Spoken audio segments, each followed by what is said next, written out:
ഞങ്ങൾ വിളിച്ചു പറയുന്ന ഒരു രക്ഷകൻ സൗഹൃദമായി ഇരിക്കുന്ന ഇടങ്ങളിൽ നിന്റെ ഹൃദയങ്ങളെ വിട്ടുകൊടുത്താൽ, നീ വിശ്വസിച്ചാൽ, നീ ഇരിക്കുന്നിടത്ത് ഒരു രക്ഷകനെത്തുന്ന രക്ഷകനുണ്ടെന്ന് നിന്നെ പുറത്തു കൊണ്ടുവരുവാൻ ദൈവം ആഗ്രഹിക്കുകയാണ്. മദ്യത്തിന് നിനക്ക് സമാധാനം തരുവാൻ കഴിയത്തില്ല. മയക്കുമരുന്നിന് സമാധാനം തരുവാൻ കഴിയത്തില്ല. നിന്റെ വായിൽ നീ വെക്കുന്ന ഹാൻസിന് നിനക്ക് സമാധാനം തരുവാൻ കഴിയത്തില്ല. കൂട്ടുകാർ കൂടിയതൊക്കെ നീ ചെയ്യുമ്പോൾ ആരും കാര്യം ഓർക്കണം.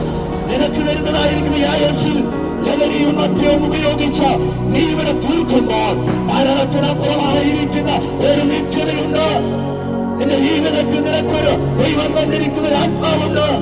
മനുഷ്യാദി നശിച്ചു പോകരുത്. നശിക്കുവാനല്ല ദൈവം നമ്മെ തെരഞ്ഞെടുത്തിരിക്കുന്നത്. കാരണം യേശുക്രിസ്തുവിന്റെ ജനനം സർവ്വലോകത്തിന് ഒരു സന്തോഷമാണ്.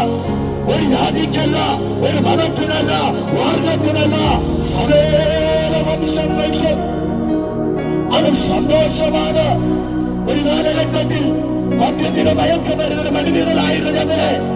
ലോകം ഞങ്ങളെ വെറുത്തപ്പോൾ, സമൂഹം ഞങ്ങളെ മാറ്റി നിർത്തിയപ്പോൾ ഭവനത്തിൽ സമാധാനമില്ലാതെ, സ്വസ്ഥതയില്ലാതെ, സന്തോഷമില്ലാതെ, ദേശത്തിന് ബലവേദനകളായി മാറിയ ഞങ്ങളുടെ ജീവിതത്തിൽ ഈ യേശുക്രിസ്തുവിന്റെ സന്ദേശം ഞങ്ങൾ കേട്ട് സമാധാന സന്തോഷം ഞങ്ങൾക്ക് തന്നതുകൊണ്ട് ഈ ദേശത്ത് ഞങ്ങൾ വിളിച്ചു പറയുന്നു.